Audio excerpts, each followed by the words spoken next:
Mesdames, Messieurs, bonsoir. Merci de rester sur le RTN et bienvenue à l'information. Le Conseil des ministres s'est réuni cet après-midi à Koulouba. C'était sous la présidence de son Excellence Ibrahim Boubacar Keïta, chef de l'État. Nous vous donnerons lecture du communiqué issu de ce Conseil dès que nous l'aurons reçu. Et puis ce communiqué important, le ministre de la Défense et des anciens combattants informe l'opinion nationale et internationale que dans la matinée du vendredi 8 novembre 2013, une patrouille des forces armées maliennes a été prise à partie par des bandits armés à Egazargan, localité située à 140 km de Menaka. Le bilan provisoire est le suivant. Côté assaillant, 3 morts, 4 blessés. Un véhicule, 2 motos, des armements, des munitions et du matériel de communication ont été saisis côté ami. Un blessé léger. La patrouille avait pour mission de sécuriser le marché hebdomadaire de la dite localité. Depuis un certain temps, les bandits armés empêchaient aux populations de vaquer normalement à leurs activités. Le ministre invite les populations à garder leur calme et surtout à continuer à apporter leur soutien aux forces armées et de sécurité. Plus de 200 milliards de francs CFA, c'est le montant mobilisé par la communauté internationale en faveur du développement du Mali. C'est ce qui ressort de la première réunion du groupe de suivi de la conférence de Bruxelles. Cette conférence, on se rappelle, avait recueilli 3 milliards 285 millions d'euros pour faire face aux défis de la reconstruction politique, économique et sociale du Mali. À l'issue de la réunion, les partenaires se sont engagés à accélérer les procédures de décaissement pour la mobilisation rapide des promesses d'aide. Bourama Traoré. La première réunion du groupe de suivi de la conférence de Bruxelles s'achève sur un engagement renouvelé des partenaires techniques et financiers. Engagement à mobiliser les 3 milliards 285 millions d'euros promis au Mali. Pour ce faire, les PTF entendent mettre en place des procédures accélérées de mobilisation des promesses d'aide. Déjà, les fonds décaissés s'élèvent à plusieurs milliards de francs CFA. Les décaissements effectués à ce jour vont dans ce sens. En effet, 95 milliards de francs CFA d'aide budgétaire déjà encaissée par le Trésor public, 104 milliards en cours de décaissement. Par ailleurs, d'autres décaissements ont été effectués en faveur des projets et programmes et de l'aide humanitaire. Les montants précis seront communiqués ultérieurement. Si les partenaires décident de tenir leurs promesses, le gouvernement n'en fait pas moins. À cette première réunion du groupe de suivi, le Mali a été félicité pour le respect des engagements pris à Bruxelles le 15 mai 2013, parmi lesquels la bonne organisation de l'élection présidentielle, la tenue des états généraux de la décentralisation et des assises nationales sur le Nord, de quoi renforcer la confiance entre le Mali et ses partenaires. Je sors d'ici. Ici, je quitterai Bamako tout à fait optimiste, tout à fait motivé pour qu'on puisse aller en avant, et je me réjouis déjà de la perspective de faire un bilan encore plus positif avec des prochaines étapes acquises d'ici quelques mois. Pour l'efficacité de l'aide, le gouvernement s'engage à mener une lutte sans merci contre la corruption et la délinquance financière. Selon le ministre de l'économie et des finances, pas question de remettre en cause le formidable élan de solidarité de la communauté internationale en faveur du Mali. Cette journée nous a donné l'occasion d'exposer notre engagement à la matière et de dérouler notre plan d'action à cet égard. Et nous tiendrons la communauté internationale informée régulièrement des résultats achevés en la matière, parce que nous savons que c'est important pour vos contribuables aussi bien que pour nos citoyens, qui sont en réalité les destinataires finaux de toute cette chaîne de solidarité. Je voudrais vraiment, au nom du président de la République, du Premier ministre et de l'ensemble de mes collègues du gouvernement, vous remercier pour votre temps, pour votre gratitude, et vous renouveler encore une fois que nous ferons tout ce que nous pourrons pour mériter de votre estime. La deuxième réunion du groupe de suivi se tiendra le 5 février 2014 à Bruxelles, toujours avec cette volonté commune, ensemble pour le renouveau du Mali. Je vous le disais dans les titres, plus de 5 milliards de francs CFA, c'est la valeur de la convention signée ce matin entre le Royaume des Pays-Bas et notre pays. Il s'agit d'un appui pour le secteur de la santé, mais qui vise également la stabilité du budget d'État. La cérémonie, présidée par Madame le ministre de l'économie et des finances, s'est déroulée en présence de l'ambassadeur des Pays-Bas et le coordinateur du programme des Nations Unies pour le développement au Mali, Alpha Maïga. Après la crise que le Mali a connue, maintenant place au développement socio-économique et culturel du pays. Ici, au ministère de l'économie et des finances, des signatures à plus de 5 milliards de francs CFA. Il s'agit là d'un appui du Royaume des Pays-Bas. C'est un appui dans le secteur de la santé, aussi visant la stabilité du budget d'État. Nous sommes encore une fois heureux d'apporter cet appui financier, persuadés que les enjeux liés au parachèvement des activités engagées sont de taille, eu égard à la fragilité de la situation sécuritaire et aux nombreux défis qui restent à relever dans le domaine de la santé. Le Fonds national de stabilisation économique et sociale est un mécanisme financier destiné à appuyer directement les activités prioritaires inscrites dans le budget d'État qui souffre d'un manque de ressources. Le ministre de l'Économie et des Finances, au nom du gouvernement de la République, s'est réjoui de cet appui. Un appui qui vient au bon moment. Cela témoigne de la pertinence que nous avons eu ensemble de mettre en place ce fonds de stabilisation sociale au moment où la crise était vraiment à son épicentre. Dieu merci, par l'effort conjugué de chacun d'entre nous, on a pu parvenir à une mise en œuvre satisfaisante des premières tâches mises à notre disposition à travers ce schéma de financement. Ce nouveau financement du Royaume des Pays-Bas s'inscrit dans le cadre de la consolidation de partenariats entre l'État malien et différents bailleurs de fonds.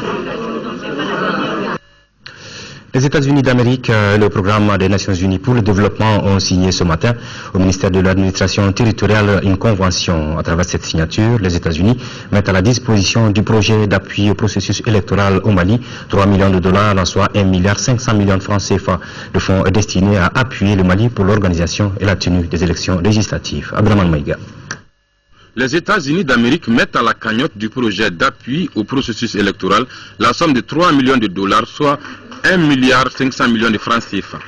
La somme est destinée au déploiement des matériels électoraux, à la formation et au paiement des agents électoraux. Ces élections, de par leur dimension locale, devront davantage jouer d'une meilleure organisation afin de doter le Mali d'une assemblée nationale légitime et représentative de l'ensemble du peuple malien. Au cours de cette signature de convention, il a été question des préparatifs des élections législatives. À ce sujet, le ministre de l'administration territoriale estime que les actions entreprises ont atteint un avancement de plus de 80% dans l'organisation. Une situation qui rassure à plus d'un titre les partenaires du Mali.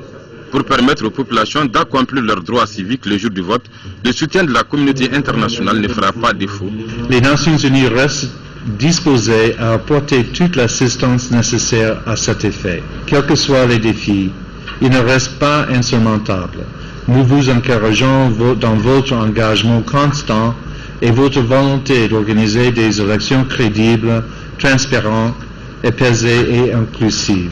Pour le ministre de l'administration territoriale, la réussite de ces élections constitue sans nul doute un défi que le Mali doit relever à tout prix. Pour y parvenir, une gestion rationnelle des fonds s'impose. Le gouvernement du Mali va respecter tous les engagements pris vis-à-vis du projet, pour ce qui est l'utilisation des fonds, pour ce qui est la traçabilité des fonds, pour ce qui est le respect des procédures, etc. Nous allons respecter scrupuleusement tous les engagements que nous avons pris. Il n'y aura pas de manquement, il n'y aura pas de désengagement, il n'y aura pas de légèreté en la matière. Après ces élections, le département, selon le ministre Koulibaly, organisera un cadre de concertation avec tous les acteurs du processus.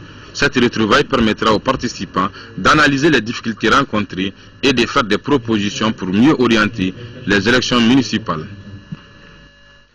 Réhabilitation de la ligne ferroviaire Bamako-Dakar et construction de 4 nouveaux ports secs au Mali. Les conventions portant réalisation de ces travaux ont été signées ce matin au ministère de l'Équipement et des Transports entre le Mali et la République populaire de Chine. Pour la circonstance, le ministre de l'Équipement et des Transports avait à ses côtés son collègue chargé de la promotion des investissements et de l'initiative privée. Compte rendu de Nando Dambélé. Les deux conventions en question, dont le coût estimatif n'est pas encore connu, sont signées entre le Mali et la China Railway Construction Corporation International. Un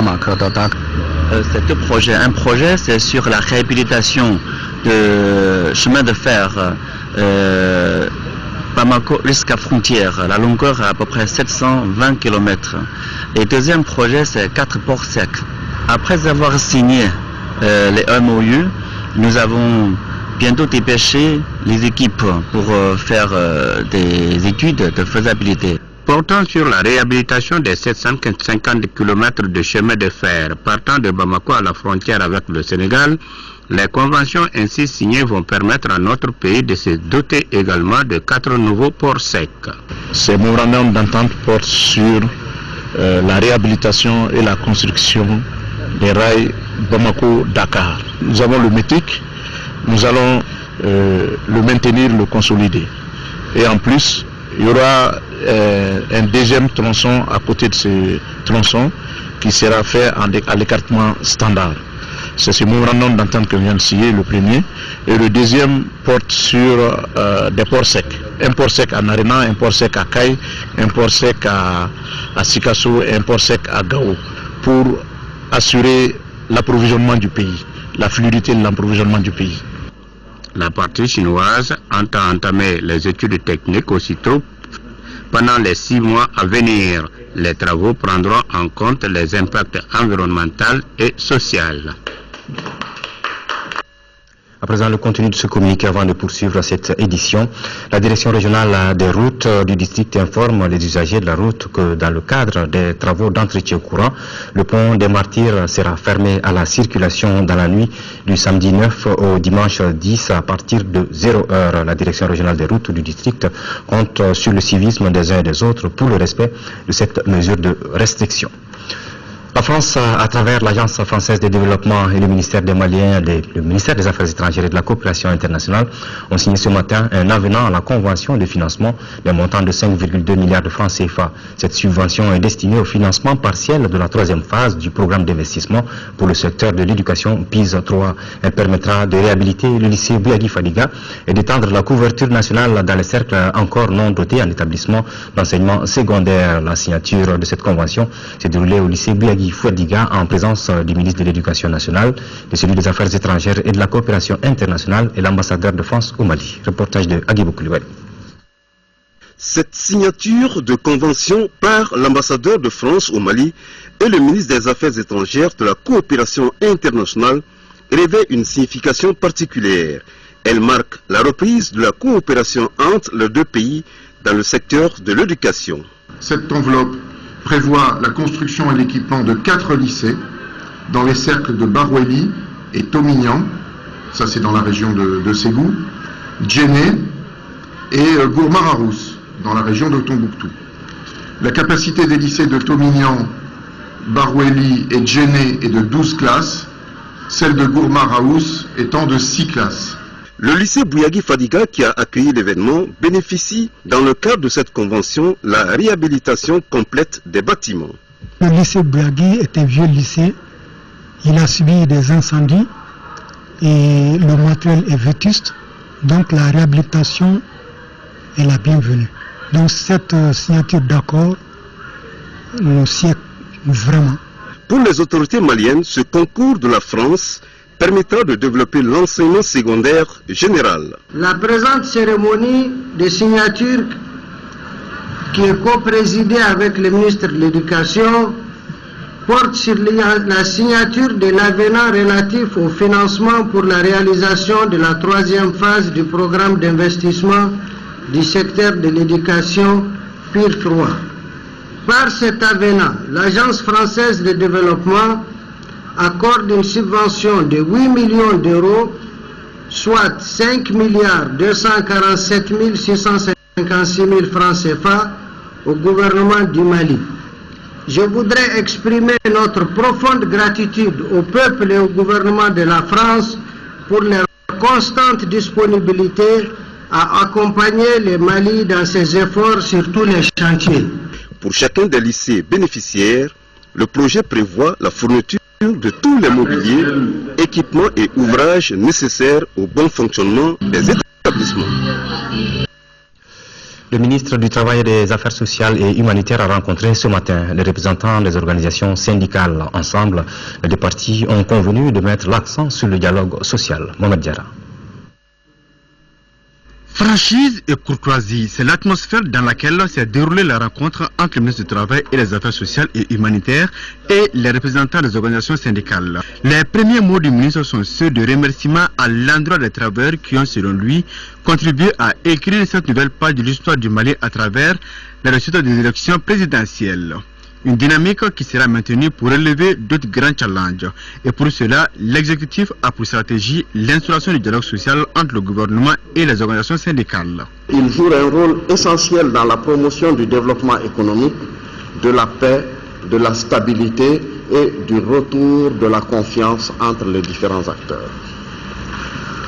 Le dialogue social est un instrument privilégié de réconciliation des impératifs économiques et sociaux. Il permet dans le contexte national actuel de construire un partenariat actif qui aboutisse à des solutions mutuellement avantageuses pour toutes les parties. Cette volonté politique doit être marquée du sceau de l'équité et de la justice. C'est la conviction des responsables de la Confédération malienne des travailleurs.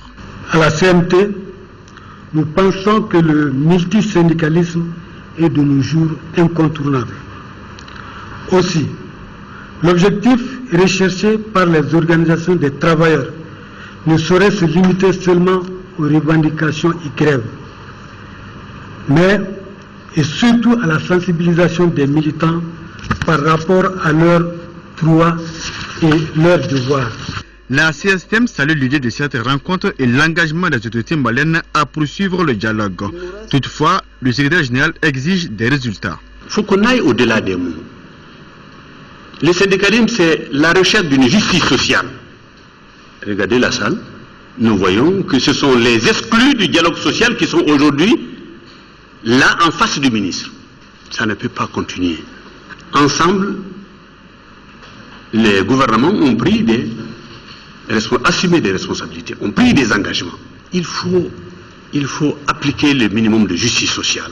Oui, reconnaît le ministre, le dialogue social au Mali reconnaît des insuffisances liées à la représentativité syndicale. Pour nous, la représentativité est un résultat vers lequel nous devons tendre. Vous avez parlé de représentation des sans-voix. Le gouvernement a toujours souhaité, c'est une constance, à ce que la voix des sans-voix soit audible.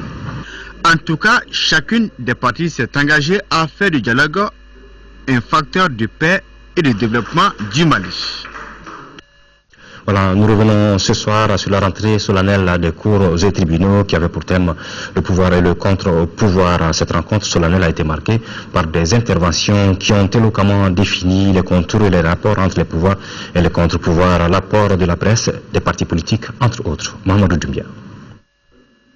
Au cours de cette rentrée solennelle des cours et des tribunaux 2013-2014 avec pour thème le pouvoir et le contre-pouvoir en démocratie, plusieurs plaidoiries ont parlé des relations entre le pouvoir et le contre-pouvoir. Ainsi, durant plus de 2 heures d'horloge, le substitut du procureur de la République près le tribunal de la commune 2 du district de Bamako a parlé de tous les contours du pouvoir et du contre-pouvoir, mais aussi les limites du pouvoir face au contre-pouvoir. L'analyse fonctionnelle des contre-pouvoirs fait apparaître que pouvoir et contre-pouvoir peuvent être réversibles tant sur le plan de la légitimité que de l'efficacité. En premier lieu, la légitimité du contre-pouvoir est le minimum de légitimité exigible de tout pouvoir.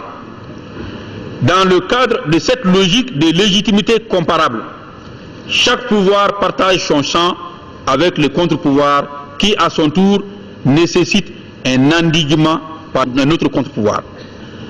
L'ensemble joue au bénéfice du système de gouvernement qui devient un gouvernement modéré, allusion faite à la théorie de Montesquieu. L'un des principaux défis que doivent surmonter les États dits démocratiques sur la voie de la bonne gouvernance de l'État de droit tient à l'urgente nécessité de trouver les moyens de limiter efficacement tout pouvoir discrétionnaire et tentaculaire. C'est la raison de l'existence des contre-pouvoirs. En effet, en démocratie constitutionnelle, tout pouvoir appelle un contre-pouvoir chargés de le contrôler en vue de le modérer. Dans le rouage du pouvoir et du contre-pouvoir, la presse qualifiée de quatrième pouvoir a aussi un rôle à jouer. Les journalistes ont un devoir d'investigation. On ne peut pas souhaiter l'indépendance des médias quand on est dans l'opposition et la contester au moment où l'on accède au pouvoir. Les médias influencent aussi bien les lecteurs que les politiciens.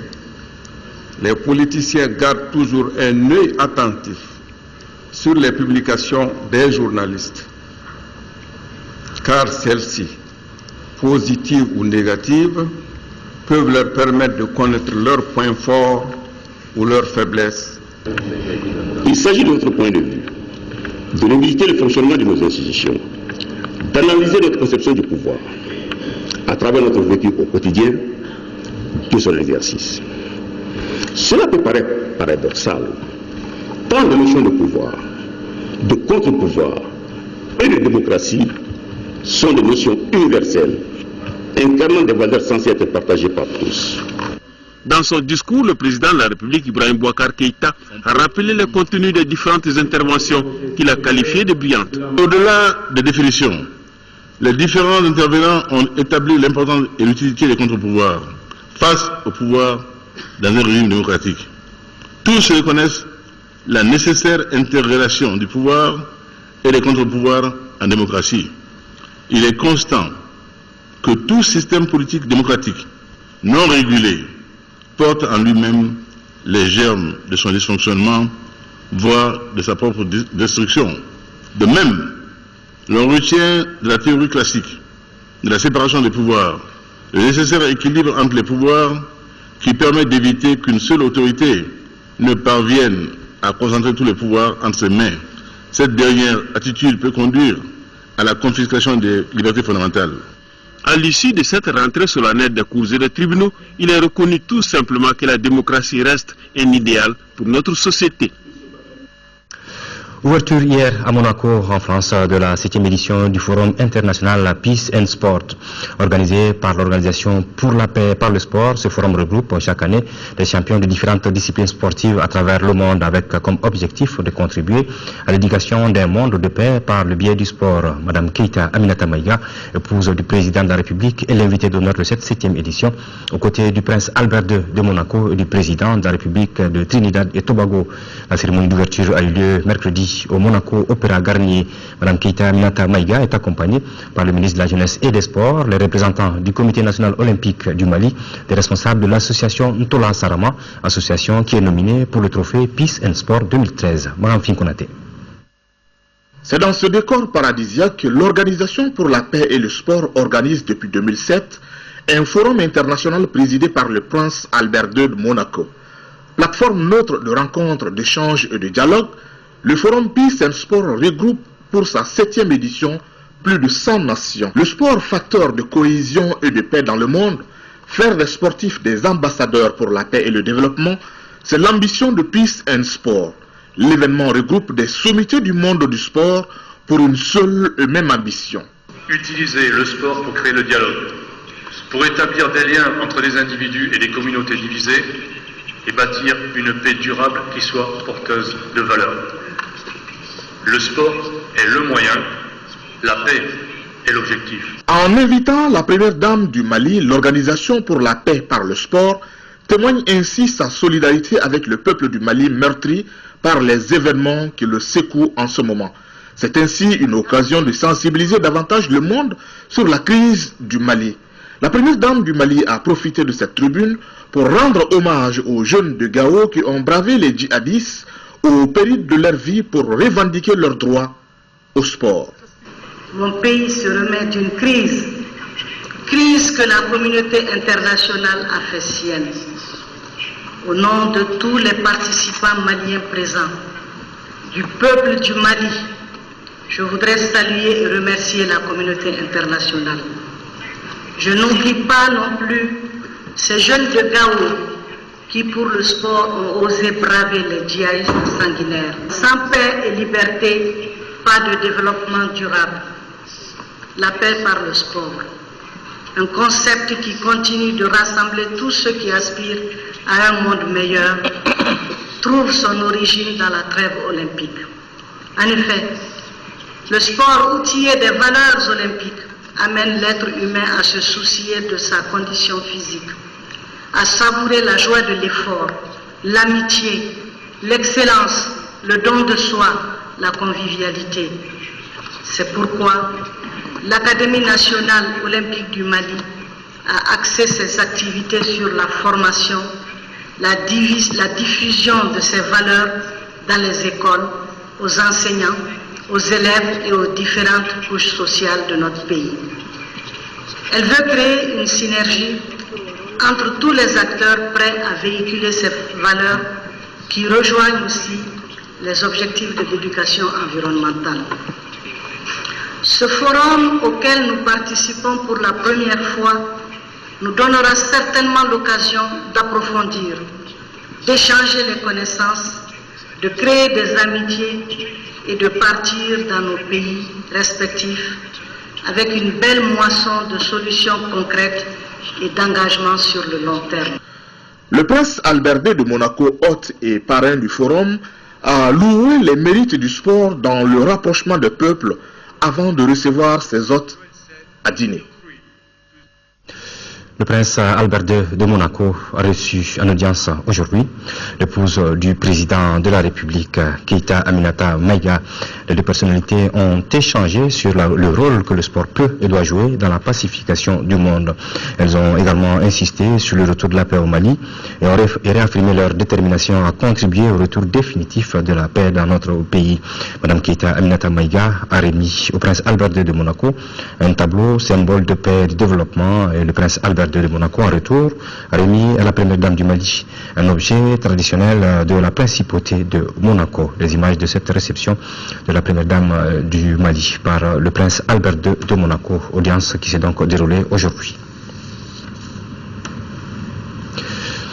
Retour à l'actualité nationale en 4e région. Le ministre de l'Urbanisme et de la Politique de la Ville était ce matin dans la cité des Balanzans. Moussa Mara y a visité la direction régionale de l'urbanisme puis rencontré les travailleurs responsables de ce goût. Le point avec Amaïgré Ogobaradolo. Il est 7h30 dans la cité des Balanzans quand chacun regagne son lieu de travail. C'est ce moment précis que le ministre de l'Urbanisme et de la Politique de la Ville a choisi pour marquer sa présence au service régional de l'urbanisme de Ségou. Sans préavis, sans alerte. Il n'y a rien de mieux que de venir trouver les services en état normal de fonctionnement pour bien percevoir leurs conditions de travail et aussi le respect des dispositions légales en termes d'aire de présence au bureau, en termes de satisfaction des usagers. Le ministre a visité les différentes divisions de cette direction avant de venir à l'écoute des travailleurs. Nous avons eu vraiment l'agréable surprise de voir que tous les agents sont en poste. Nous avons simplement remarqué qu'un agent est absent régulièrement et d'une absence chronique, puisque cet agent ne se contente que de venir à la fin du mois pour prendre son salaire et partir. Ce sont des pratiques qu'il faut bannir. Nous avons aussi vu l'état de dénuement des services de l'urbanisme. Cela n'est pas surprenant. Par exemple, le véhicule qui est utilisé pour les brigades de contrôle, ce véhicule il est arrêté depuis 6 mois pour un problème qui peut être résolu avec 150 000 francs CFA. Nous avons vu aussi quelques difficultés par rapport à la disponibilité du matériel de travail. Le ministre Mara a remis les frais de dépannage du véhicule de contrôle des chantiers. Il a aussi promis la constance dans sa pédagogie de visite inopinée. Demain, samedi 9 novembre, le Mali, à l'instar des autres pays du monde, célèbre la journée mondiale de l'urbanisme. Le thème de cette journée est l'urbanisme et l'accès à l'eau. C'est la première fois que notre pays célèbre cette journée. Pour plus de détails, écoutons le ministre de l'Urbanisme et de la Politique de la Ville, Moussa Mara, interrogé par Abdul Karim Kaba. Les problématiques en rapport avec l'accès à l'eau comme service de base, service public de base. Ensuite, l'eau comme un moyen d'assainissement important. Et enfin, pour ce qui nous concerne, nous voudrons justement placer la célébration de cette journée mondiale de l'urbanisme sous cet angle aussi. La question de l'eau, au cas où l'eau crée des dégâts dans nos agglomérations, comme on a eu à le déplorer cette année avec les inondations qui sont survenues essentiellement dans la ville de Bamako. Donc le département, en rapport avec la politique du gouvernement, en train d'organiser la politique nationale de la ville pour que la prise en compte de cette problématique soit une constante. Il y a aussi la question de l'évacuation des eaux usées, où vous avez vu pas mal de maladies qui sont dues au fait que les eaux usées stagnent. Des dispositions sont prises au niveau du ministère de l'Environnement déjà dans le cadre du fonctionnement normal des services pour qu'il y ait le maximum d'ouvrages, de conditionnement et ensuite d'évacuation. Cette problématique, elle est multisectorielle. C'est pourquoi nous, au niveau du département de l'urbanisation et de la politique de la ville, nous avons comme souci majeur de faire en sorte qu'il y ait de véritables synergies, de cohérence entre les départements pour que dans nos villes, l'accès à l'eau soit une réalité dans un horizon de court à moyen terme. Une autre commémoration demain samedi, celle de la journée internationale de la femme rurale. À cette occasion, le thème retenu dans notre pays est autonomisation des femmes rurales et leur rôle dans la consolidation de la paix. Suivant l'allocution de Madame le ministre de la promotion de la femme, de la famille et de l'enfant, Madame Sangari Ounouba, au micro de Alpha Maïga.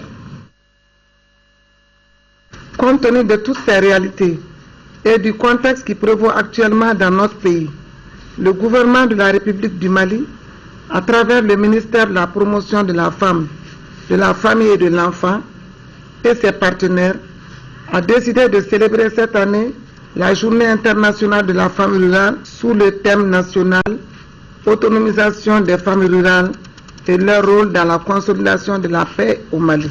Ce thème est hautement significatif au regard du rôle fondamental que joue la femme rurale dans la promotion de la tolérance et la non-violence. Il est alors important de l'impliquer dans les mécanismes de paix et de gestion des conflits armés et de lui permettre de participer au dialogue intercommunautaire à tous les niveaux. La célébration de cette journée permettra sans nul doute aux femmes rurales de s'exprimer, de s'informer afin de rehausser leur statut, d'être devant la scène publique, de faire comprendre à la société et au gouvernement les réalités de leur vécu ainsi que leurs besoins en vue d'améliorer leur travail pour un rendement meilleur. L'occasion me paraît donc opportune de lancer un appel à tous les intervenants du secteur rural, État, femmes, PTF, secteur privé, afin qu'ils apportent davantage leur appui à la consolidation de la paix et de la promotion de la femme rurale. Législative à présent en 4e région, le Parti pour la Renaissance nationale, la PARENA, a animé hier jeudi un meeting à Massina. Ce meeting qui s'inscrivait dans le cadre du lancement de la campagne du Parti du Bélier Blanc pour les législatives de 24 novembre prochain s'est déroulé en présence des 2 candidats en lice du PARENA dans le cercle de Massina. ORTM Ségou, Kandesila. Accueil à l'entrée de Massina, arrivée des candidats du Parti pour la Renaissance nationale PARENA à la place publique. Il s'agit à travers ce meeting de mobiliser les militants et sympathisants du Parti du Bélier Blanc autour de leurs 2 candidats pour les élections législatives du 24 novembre prochain, notamment Djiba Keita Pépère et Tchébonné Tangara. Occasion de réjouissance, de communion, mais également d'adresse. Adresse du secrétaire général de la section PARENA Bekay Samaké, qui a remercié l'ensemble des communes du cercle pour leur mobilisation, et témoignage des alliés et sympathisants du parti pour le choix porté sur Djiba Keita et Tchébonné Tangara. Quant aux 2 candidats en lice pour le rendez-vous électoral du 24 novembre, les mots d'ordre restent la mobilisation générale. Le sens que nous donnons à ce meeting, c'est le rassemblement et l'unité de Massina autour de 2 de ces enfants qui se sont toujours impliqués, qui se sont toujours mis à son service. Ce peuple qui est là a enfin compris qu'il a des enfants qui se sont toujours préoccupés de son sort. Nous espérons que ce message sera entendu et que Massina a déjà fait son choix. Ce que nous demandons à la population de Massina, c'est de faire un choix utile. Nous avons 12 listes à Massina. Nous pensons que c'est trop pour Massina. Nous espérons que le message que nous venons de délivrer à la population, elle en tirera profit pour faire un vote utile le 24 au profit du cercle de Massena. Nous attendons vraiment des élections apaisées et démocratiques et que nous pensons que le maire gagne et nous pensons que nous sommes les meilleurs candidats du cercle. Aussi, les prestations des groupes folkloriques ont donné à ce meeting l'allure d'une fête. L'alliance RPM-MPR phare à Sikasso lance l'offensive pour mobiliser le plus grand nombre d'électeurs autour de ses candidats aux législatives de ce mois de novembre. Elle a organisé hier jeudi un grand rassemblement au stade municipal de la ville pour marquer le démarrage de sa campagne électorale. C'est Kokonaté. Pour cette cérémonie qui marque le coup d'envoi de sa campagne pour les législatives du 24 novembre 2013, premier tour, le regroupement de partis politiques, Rassemblement pour le Mali RPM, Mouvement patriotique pour le renouveau MPR et la Force alternative pour la renaissance phare a mobilisé du beau monde au stade municipal sous le slogan pour l'avenir de Sikasso. Militants des différents partis et sympathisants de la liste étaient là. Occasion pour l'Alliance de dévoiler ses ambitions pour cette législature. Nos ambitions, elles sont énormes. Le Mali aujourd'hui est à la croisée des chemins. Certes, l'Assemblée nationale a besoin de députés convaincus pour la cause de la nation malienne. Le vote des lois, les lois où les Maliens se retrouvent dedans, et aussi le contrôle de l'action gouvernementale. Chacun étant d'une zone, les réalités ayant été connues, ce sont les députés qui seront obligés de redresser un peu les différentes propositions faites par le gouvernement en vue de satisfaire aux sollicitudes du peuple malien. Ils seront donc 7 pour le cercle de Sikasso à porter le projet pour le renouveau prôné par son Excellence Ibrahim Boubacar Keïta, président de la République du Mali. Le message que je vais lancer, c'est de demander au Sikassois de donner au président Ibrahim Boubacar Keïta les moyens de sa politique.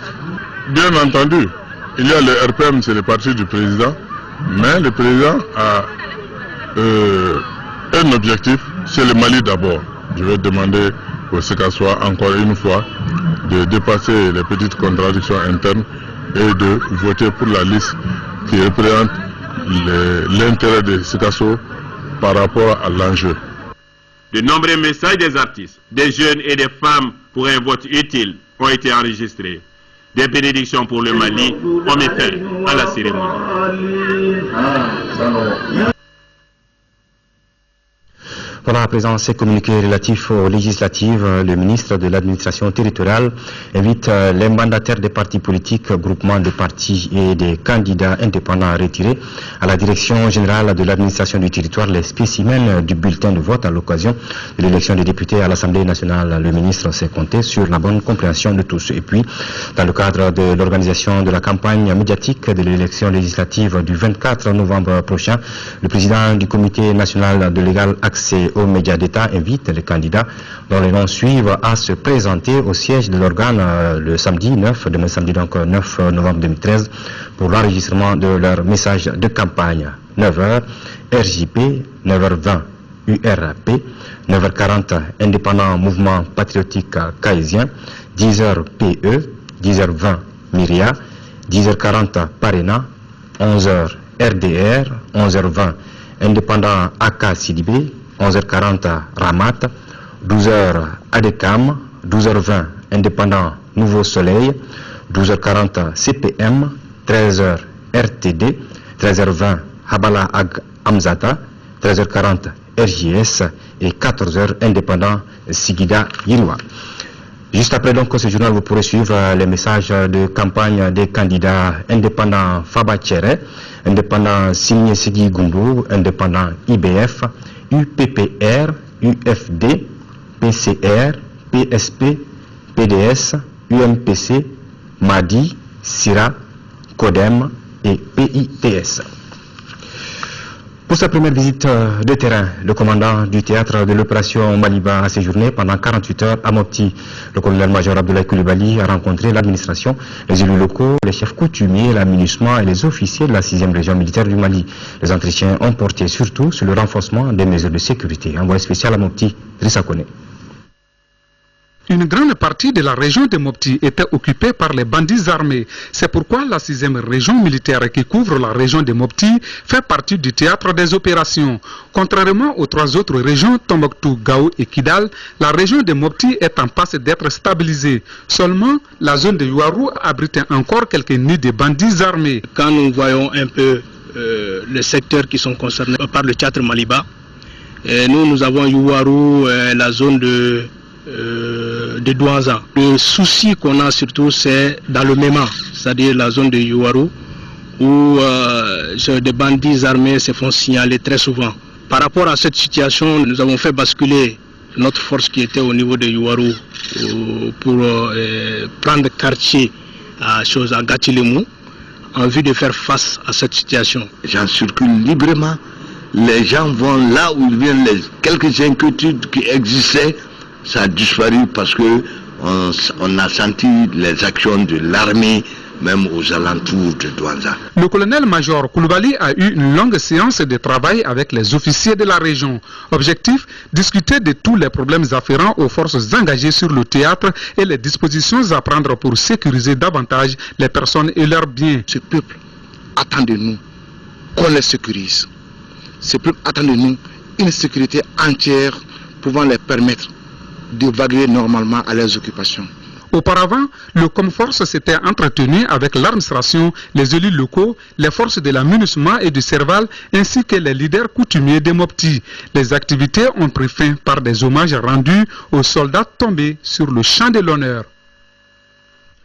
En première région, les travaux de construction de la centrale hydroélectrique de Felou sont presque terminés. La phase d'essai a commencé depuis le mois d'avril dernier. La centrale produit et fournit de l'électricité au Mali, au Sénégal et à la Mauritanie. C'est ce qui ressort de la visite que le gouverneur de région, le colonel Salif Traoré, a effectuée hier jeudi sur le site. La nouvelle centrale, qui a coûté 123 milliards de francs CFA, sera inaugurée dans la première quinzaine du mois de décembre. Reportage de Jafar Aïdara. Cette visite du gouverneur de la région de Caille à la centrale hydroélectrique de Felou a permis au chef de l'exécutif régional et à sa délégation de se rendre compte de l'évolution des travaux qui sont aujourd'hui exécutés à 98%. Les installations techniques sont déjà terminées. Les 3 groupes sont sur le réseau électrique et produisent de l'électricité pour les 3 pays, le Mali, le Sénégal et la Mauritanie, depuis le 17 avril 2013. Cette centrale hydroélectrique produit 60 MW. Ce projet vecteur d'intégration a coûté plus de 123 milliards de francs CFA. Le maître d'ouvrage est l'OMVS et la SOGEM. Vous savez, l'OMVS, c'est 4 pays, mais là où nous sommes, ce projet-là est partagé par 3 pays. Et ce que j'ai vu est très encourageant. Le colonel Salif Traoré a visité la salle abritant les 3 tribunes, les salles de contrôle et de distribution de l'électricité. La production d'énergie par les 3 groupes que nous avons installés, cette production d'énergie est effective. Enfin, le gouverneur de la région a tenu une réunion avec les responsables présents du projet de la centrale hydroélectrique de Felou. Au menu des échanges, l'inauguration de la centrale hydroélectrique dans la première quinzaine du mois de décembre et la pose de la première pierre du barrage hydroélectrique de Gouina qui est à 65 km de la centrale de Felou. La cour de l'Institut d'économie rurale sera dans les prochains mois un centre sous-régional dans lequel les chercheurs des 5 membres du C4 vont se retrouver pour échanger leurs expériences sur les bonnes pratiques dans le domaine du coton. Cette infrastructure, fruit de la coopération entre le Brésil et les États du C4, a été inaugurée hier après-midi par le ministre du Développement rural, Abdraman Maïga. Avec cette inauguration, le ministre du Développement rural donne un coup d'accélérateur à la concrétisation d'une idée longtemps caressée par les États membres du C4. Entendez par C4 un projet de coopération qui regroupe 5 pays africains et le Brésil.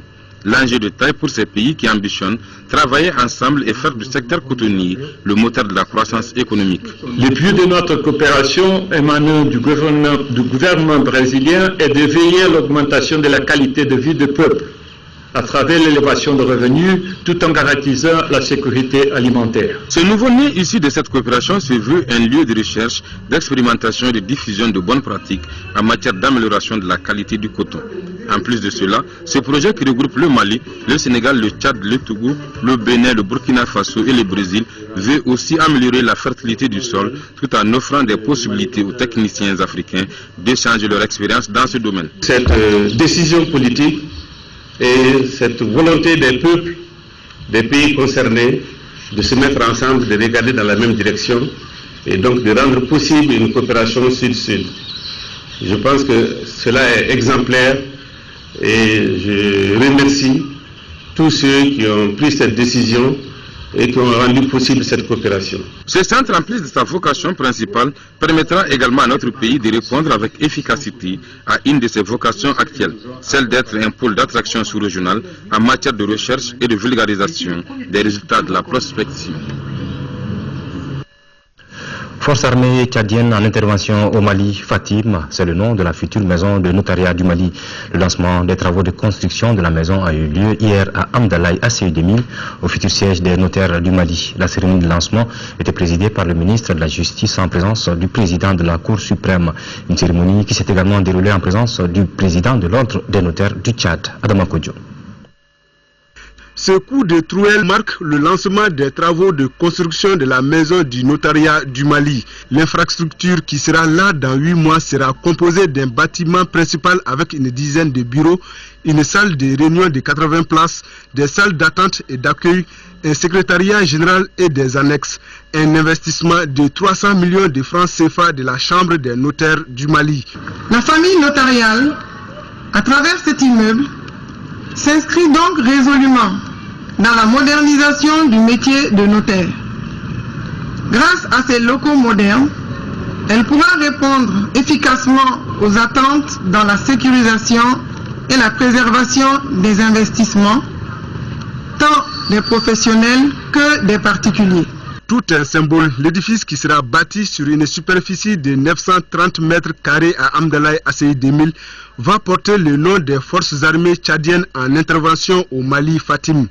Tout le Mali, pris dans tous ses segments, dans toute sa catégorie socio-professionnelle, ne manque jamais, si l'occasion lui est donnée, de tenir des propos aimables et de poser un geste fort à l'endroit du peuple tchadien. Nous en sommes touchés profondément. Mais nous pensons avoir fait notre devoir parce que nous estimons que si nous nous trouvions à la place du Mali, au moment où nous avons intervenu au Mali, le Mali aurait fait autant. Le ministre de la Justice, garde des Sceaux, Mohamed Ali Bachili, a invité les notaires à inscrire désormais leurs actions pour un Mali nouveau. La modernisation de votre pratique notariale va certainement être d'une contribution majeure à la réduction du contentieux foncier et donc apportera beaucoup à l'apaisement voulu par la société. Le lancement a été marqué par les prestations de l'ensemble instrumental du Mali. La déconnexion des unités industrielles sur la station d'épuration de Sotuba est effective depuis lundi dernier. Après 5 jours, les autorités en charge du domaine sont satisfaites des efforts fournis par les unités industrielles. Alpha Maïga. Dès lundi, les dispositions vont être prises pour déconnecter de la centrale, de la station d'épuration, toutes les unités industrielles qui ne respecteraient pas les normes environnementales. De la parole à l'acte, cela fait 5 jours. 5 jours qu'une trentaine d'unités industrielles sont déconnectées de la station d'épuration de Sotiba. Le résultat, il est là. Le constat qu'on peut faire, c'est qu'avant, quand les tanneries étaient connectées, il y avait une odeur nauséabonde qui sentait à la station. Cette odeur a fortement diminué et les eaux arrivent moins chargées parce que sont moins chargées en matière en suspension et les eaux sont contiennent plus d'oxygène dissous. Aujourd'hui, on constate qu'ils sont en train de faire des efforts pour atténuer l'intérieur de l'unité, notamment la gestion des déchets solides déjà est en train d'être réglée au sein de cette année. Côté unité industrielle, quand on prend de telles mesures, il faut informer les intéressés. Faux, retroque l'autorité en charge du dossier. On nous a déconnectés sans prendre des précautions nécessaires et puis sans préavis. C'est ce qu'ils disent. Vous savez, nul n'est censé ignorer la loi et ils ont été avertis à maintes reprises. Des rapports d'analyse les ont été communiqués plusieurs fois. Et ensuite, la direction régionale de l'assainissement les a notifié la déconnexion. Une telle mesure ne peut se faire sans conséquence sur les unités industrielles. Des unités qui apportent à l'économie malienne 20 milliards de francs CFA par an. Déjà, c'est le chômage qui plane. Ça a eu des conséquences néfastes sur nous, que ce soit directement ou indirectement. Vous-même, vous voyez la peau même étalée au sol. Si on ne trouve pas une solution nécessaire plus rapidement possible, ça risque d'être très très grave. Il y a la vie je peux dire qu'il y a la vie de milliers de familles qui sont liées à ça. On veut sécuriser la population. Ici, vraiment, il s'agit de sauver des vies humaines. Vous savez que ces produits chargés en chrome sont extrêmement toxiques et très dangereux pour l'environnement, soit le milieu aquatique et même pour l'homme. Sauver la vie de 2000 à 4000 personnes et mettre 50 voire 100 personnes en chômage, c'est dire que le choix est vite fait. Voilà, je vous le disais en début de journal, le Conseil des ministres s'est réuni cet après-midi à Koulouba sous la présidence du chef de l'État, son Excellence Ibrahim Boubacar Keïta. Nous vous donnerons lecture du communiqué issu de ce Conseil dans un flash spécial.